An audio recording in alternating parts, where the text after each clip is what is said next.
ayat 40. Alladzina ukhriju min diyarihim bighairi haqqin illa ayaqulu rabbuna Allah. Mereka melakukan tindakan-tindakan yang tidak senonoh, termasuk pengusiran terhadap kampung halaman mereka. Rencana juga pengusiran terhadap kampung halaman mereka. Bighairi haqqin, tanpa nilai kebenaran, tanpa ada justifikasi hukum, tanpa ada de facto dan de jure-nya, tanpa ada kesalahan dan kekeliruan. Yang menjadi masalah hanya mereka berkata, qalu rabbuna Allah, yaqulu rabbuna Allah, Tuhan saya adalah Allah. Kalau kita lihat dalam surat Al-Buruj tentang Ashabul Kahfi, tentang Ashabul Ukhdud, kata Allah itu, wa ma naqamu illa ayyuminu billah. Mereka tidak menyiksa, mereka tidak membunuh, mereka tidak melakukan tindakan-tindakan irasional, kecuali mereka hanya illa ayakunu, mereka hanya beriman kepada Allah. Kalau kita lihat Ashabul Kahfi, sedikit kita kaji dulu Ashabul Kahfi. Ashabul Ukhdud, maaf. Ashabul Ukhdud itu Bapak sekalian adalah ahli parit gitu. Kenapa dia disebut ahli parit? Karena mereka itu dibuat lubang parit besar, gitu, yang api menyala luar biasa. Mereka mengelilingi tempat parit itu, dan di situ orang-orang beriman dilempari satu persatu. Mereka melihat long-longan, teriakan, kepanasan orang-orang yang beriman. Dan mereka tertawa. Mereka tertawa tersenyum.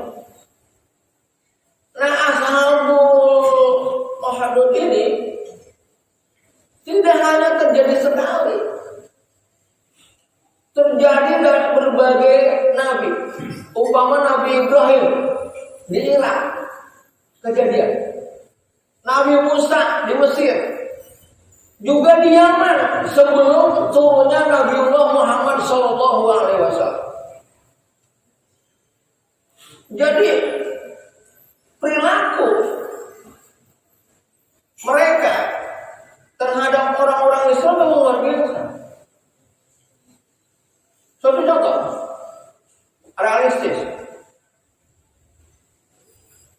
yang membantai kaum Yahudi siapa? Dalam peristiwa Holocaust adalah orang-orang Jerman yang non-Muslim. Adalah orang-orang Jerman yang non-Muslim. Tapi kenapa mereka balas dendamnya terhadap Islam? Nah, di Jerman kan Hitler bukan Islam, Kristen. Tapi kenapa Yahudi berencana banget menghilangkan Islam? Kenapa yang dimusuhi oleh mereka Islam? Ya. Jadi kita selaku umat Islam itu nggak bisa santai. Perang pemikiran, perang ideologi itu terjadi. Sampai saya nukil di dalam kitab Tafsir Jalalain. Mari kita lihat Tafsir Jalalain. Bagaimana beratnya Nabiullah Isa alaihissalam. Padahal Nabi Isa ini luar biasa. Allah berikan Nabi Isa berbagai mukjizat untuk meyakinkan keimanan. Kata Nabi Isa, "Ani sesungguhnya aku diberikan oleh Allah akhluqu asuru lakum minat ini kahayat toy. diberikan mukjizat oleh Allah mampu membuat burung dari tanah dan mereka bisa terbang. Tantangan mereka membuat burung apapun termasuk kelelawar dijabanin sama Nabi Isa. Walaupun pembuatan kelelawar atau burung yang dibuat oleh Nabi Isa itu sangat berbeda.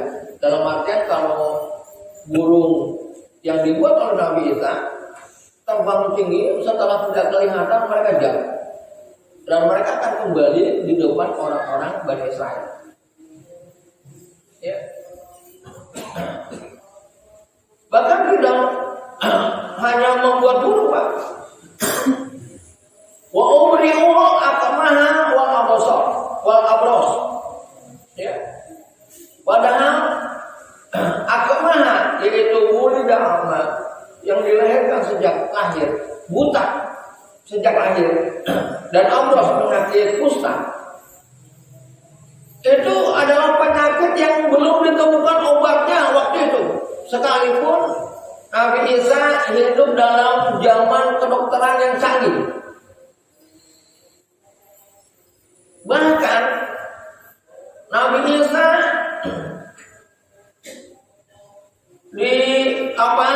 mengobati wa umru fi yaumin khamsina alfa. Aku mengobati penyakit al-akmah dan al-abros itu seharinya 50.000 orang. Bahkan dengan syarat bidu'ai Nabi Musa berdoa wa bisyartil imani. Cuma mereka harus dengan menanamkan keimanan. Kata Nabi Isa itu sebelum mengubahkan, saya sebenarnya tidak bisa apa-apa ya Pak. Kata Nabi Isa, ini hanya kehendak Allah. Oleh sebab itu, karena ini kekuatan dari Allah, saya akan memohon kepada Allah agar bapak-bapak itu bisa sembuh. Seakan-akan begitu. Coba imani dulu dalam hati. Sudah beriman belum Bapak? Bahwa ini yang akan saya perbuat adalah merupakan kehendak Allah Subhanahu wa taala, bukan kehendak saya. Karena kata Nabi kita begitu. Bisa iman dengan syarat mereka punya iman. Ya Bapak sekalian. Jadi sampai dari berbagai penjuru, kalau sekarang mungkin mengumpulkan 50.000 orang kategori agak mudah ya, walaupun itu sulit. Zaman Nabi Isa lebih sulit lagi mengumpulkan banyak orang seperti itu karena mereka ingin sembuh, datang dari berbagai pelosok dan daerah, ingin sembuh. Karena penyakit itu adalah penyakit yang namanya penyakit semua juga susah, terutama abros, ya kusta. Karena itu nggak ada obatnya, betul nggak ada obatnya. Ya harus diamputasi bahkan berbahasanya. Nah, yang Bapak sekalian,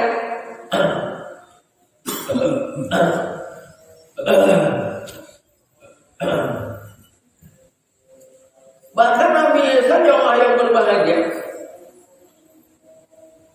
Kata Nabi Isa, "Wa uhyil mauta bi'idznillah." Aku bisa kok menghidupkan yang mati dengan izin Allah. Bukan yang mati sekedar yang mati pada saat itu. Syam bin Nuh, Syam putra Nuh, itu pun dihidupkan oleh Nabi Isa. Hanya bedanya, kalau orang-orang terdahulu yang dihidupkan oleh Nabi Isa, setelah hidup, setelah bergerak, setelah apa yang dibutuhkan mati lagi. Tapi yang dihidupkan oleh Nabi Isa pada zaman itu dikarenakan kebutuhan. Contoh, ada orang tua renta yang punya anak umur 10 tahun perempuan. Dikarenakan gak ada yang ngurus dia, dia harus diurus sama anaknya itu, anaknya mati. Nah, dihidupkan oleh Nabi Isa. Dihidupkan oleh Nabi Isa. Hidup sampai dia melahirkan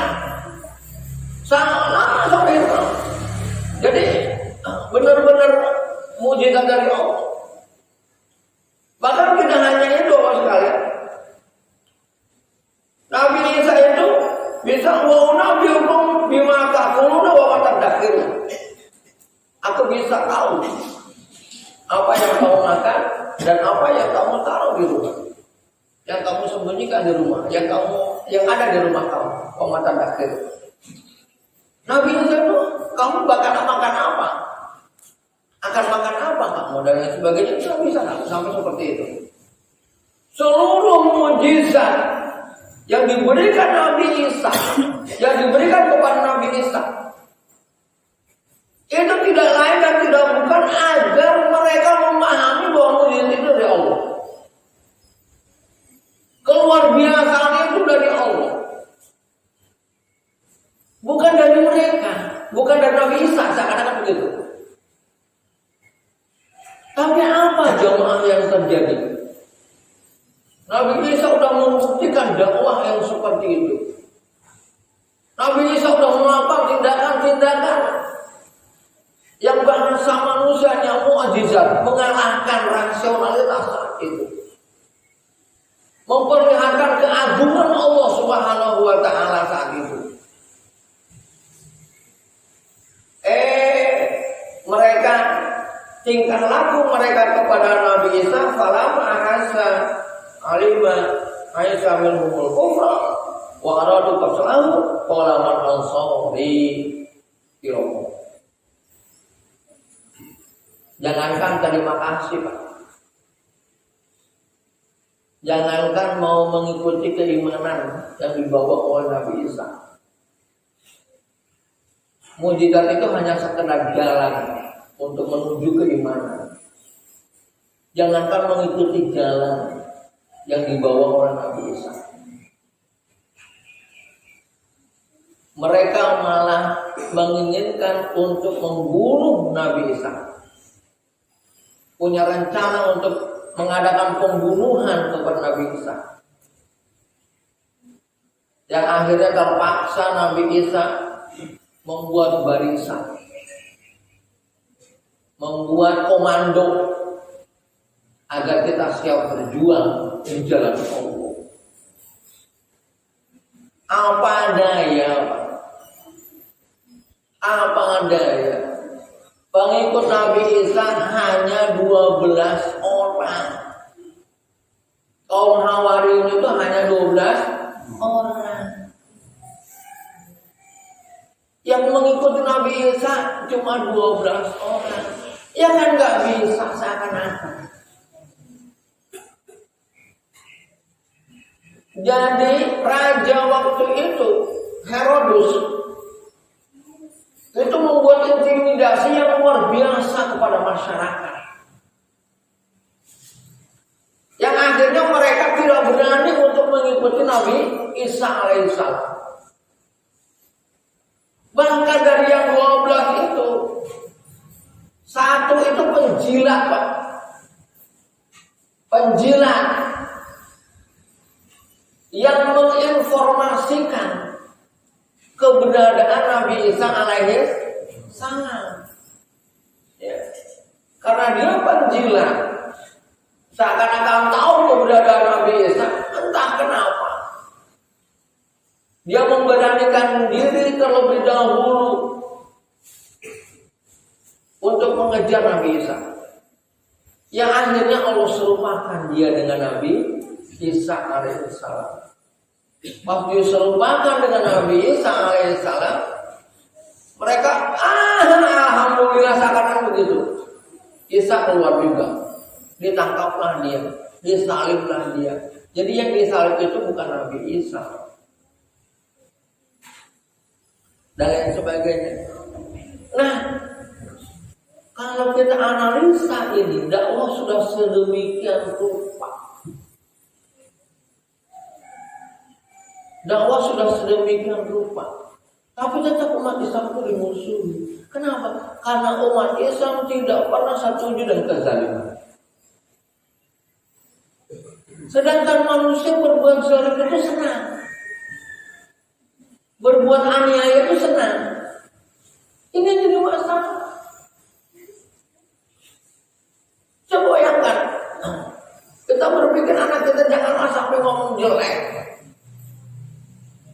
Tapi pergaulan sekarang, siapa yang nggak tahu kalau mandi Al-Quran itu nggak boleh ngomong jelek, ngomong kotor. Tapi mereka ngomongnya kayak gitu aja. Kelupaan katanya, keceplosan karena kebiasaan. Mereka sulit untuk menjadi baik itu sulit. Nah akhirnya bahkan kalau udah kerasukan setan, dalam artian dia udah hubung dunia, udah cinta dunia yang terlalu tinggi, cinta jabatan yang terlalu tinggi, cinta ilmu yang terlalu tinggi. Ya dalam artian cinta ilmu yang terlalu tinggi itu adalah dengan ilmu yang mempunyai banyak kesombongan, punya keangkuhan, merasa diri benar, tidak bisa dinasihati. Nah ini banyak. Nah jadi jamaah yang berbahagia, bahkan jamaah yang berbahagia sekarang itu terus terang saja, beberapa orang tertentu yang di bumi datar, bahasa mudahnya saya sebut bumi datar dalam artian mereka ada konspirasi internasional. Berpikir seakan-akan jumlah manusia sudah mulai dikurangi 50%. Dan itu yang diancam adalah orang-orang Islam. Mereka berbuat upaya dan daya agar umat Islam ini populasinya berkurang. Bagaimana caranya? Oleh sebab itu kita sebagai Muslim harus menganalisis ini. Gitu. Kita nggak boleh lagi bawa sekalian antara ibadah dengan amal soleh kan beda. Ibadah walaupun ada amal solehnya lebih mengarah kepada makna, kepada hubungan vertikal kita dengan Allah Subhanahu wa Ta'ala. Sholat, membaca Quran, puasa dan lain sebagainya. Ya. Itu namanya ibadah. Amal soleh adalah amal yang soleh, yang punya maslahat, yang punya nilai kebaikan, kepedulian terhadap orang lain, memikirkan orang lain dan lain sebagainya. Jadi ibadah itu harus ada amal soleh. Amal soleh ada ibadah. Cuma kalau bukan overlapping, bukan. Tapi memang di dalam ibadah memang ada amal soleh. Di dalam amal soleh memang ada ibadah. Karena kepentingan keduanya. Nah oleh sebab itu Bapak sekalian, yang paling penting bagi kita adalah bagaimana kita amanu wa amil soleh, beriman dan beramal soleh, gitu. Jadi setelah iman itu tidak bisa diam.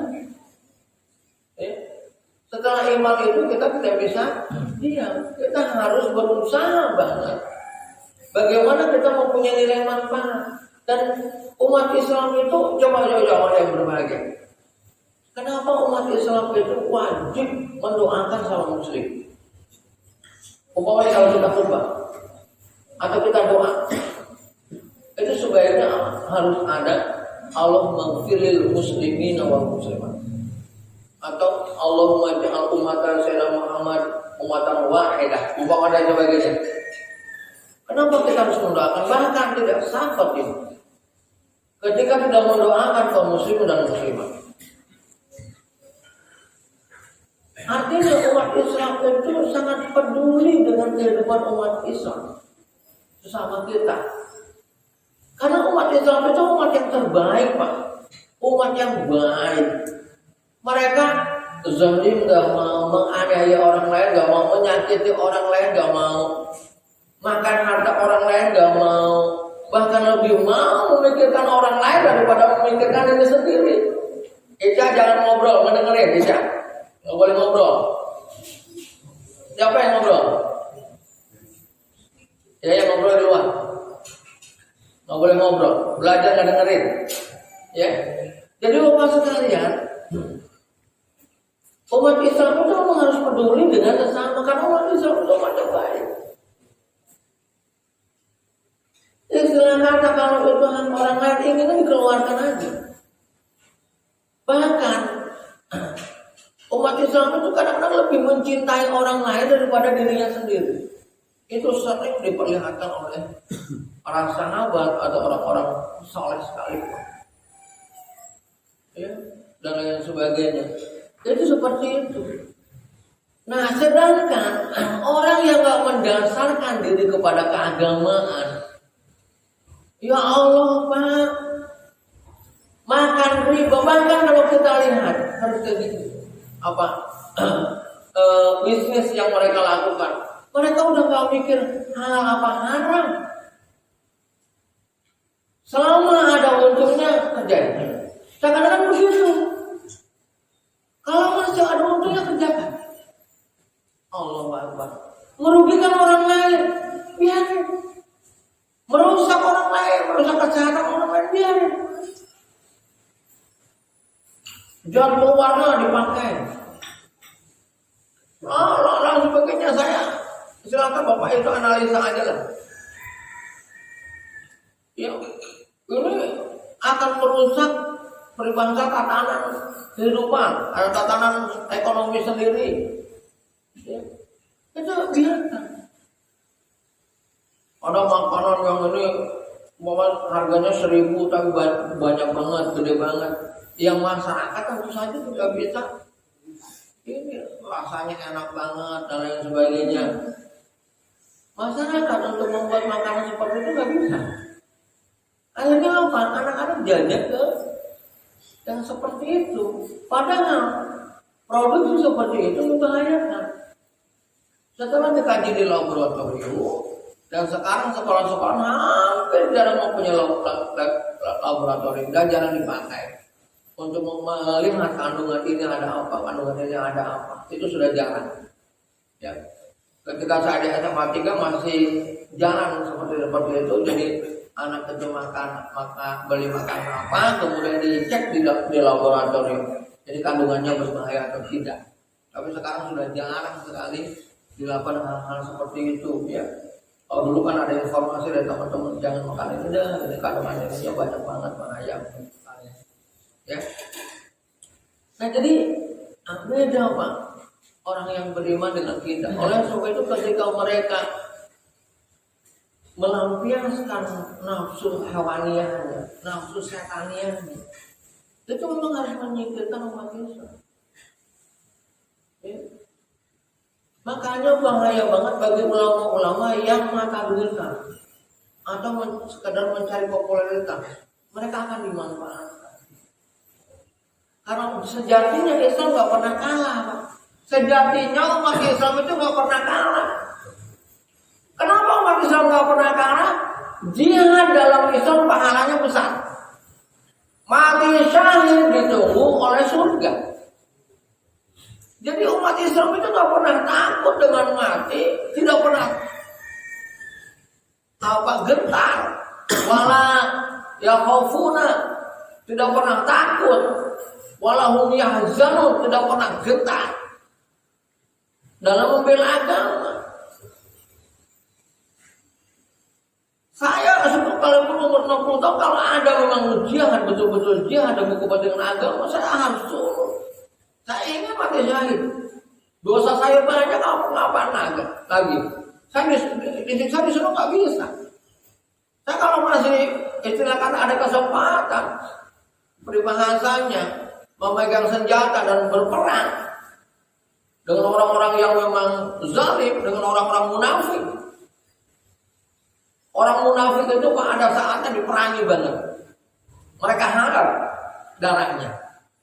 Ada saatnya itu. Dari identifikasi orang munafik itu bisa halal darah. Jadi Bapak sekalian, umat Islam sebenarnya umat yang harus waspada terhadap ideologi-ideologi yang dikembangkan. Oleh sebab itu sebenarnya umat Islam itu masalah kepemimpinan Pak. Bahkan kalau kita lihat sholat tahajud ada itu ada doa agar diberikan pemimpin yang mampu menyelamatkan. Bahkan hajat bihi nafilatan laka masa ayat masa robuka makoma mahuda bakul ja'a apa ya mas yang kesana tuh nasiro gitu, pemimpin yang mampu menolong di akhirat, ya, dan lain sebagainya. Masalah kepemimpinan itu luar biasa Pak, menjadi kepentingan Islam. Jadi nanti ketika kita untuk sementara katakanlah kita membenarkan teori demokrasi, itu kita selaku umat Islam harus berjuang betul Pak. Karena mereka itu akan menghalalkan segala cara, walaupun bagaimana juga akan menghalalkan segala cara. Ya. Ini harus dianalisis. Jadi kalau perang fisik mereka nggak berani, tapi perang pemikiran, perang kecerdasan, perang bagaimana menentukan, bahasa mudahnya perang konstitusi, ya, dan lain sebagainya. Ya. Nah ini umat Islam harus menyiapkan diri ke sana. Ya, umat Islam harus udah mulai orang-orang yang soleh itu, orang-orang yang takut kepada Allah harus berani mencampurkan diri kepada panggung politik sekarang. Jadi sudah tidak boleh acuh. Ya.